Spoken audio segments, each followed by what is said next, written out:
જય શ્રી કૃષ્ણ। તમે બધા આ યજ્ઞ વડે દેવતાઓને ઉન્નત કરો અને તે દેવતાઓ તમને બધાને ઉન્નત કરી છે। આ પ્રમાણે નિસ્વાર્થ ભાવે એકબીજાને ઉન્નત કરતા રહીને તમે બધા પરમ કલ્યાણને પામશો। યજ્ઞ વડે વૃદ્ધિ પામેલા દેવતાઓ તમને બધાને વર્ણ માગ્ય જ ઇચ્છિત ભોગો અવશ્ય આપતા રહેશે। આ રીતે દેવતાઓ દ્વારા અપાયેલા ભોગોને જે પુરુષ દેવતાઓને નહીં આપીને પોતે ભોગવે છે તે ચોર જ છે।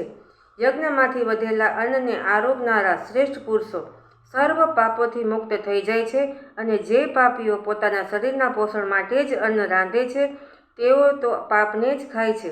સઘળા પ્રાણીઓ અન્નથી ઉત્પન્ન થાય છે। અન્નની ઉત્પત્તિ વરસાદથી થાય છે, વરસાદ યજ્ઞથી થાય છે અને યજ્ઞ વિહિત કર્મોથી ઉત્પન્ન થાય છે। કર્મ સમુદાયને તું વેદથી ઉદ્ભવેલો અને વેદને અવિનાશી પરમાત્માથી ઉદ્ભવેલો જાણ।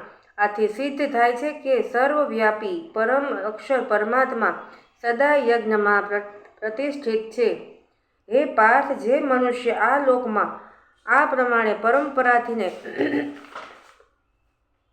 પ્રચલિત સૃષ્ટિચક્રને નથી અનુસરતો, અર્થાત પોતાના કર્તવ્યનું પાલન નથી કરતો, તે ઇન્દ્રિયો વડે ભોગોમાં રમનારો પાપાયુ મનુષ્ય ફોકટ જ જીવે છે।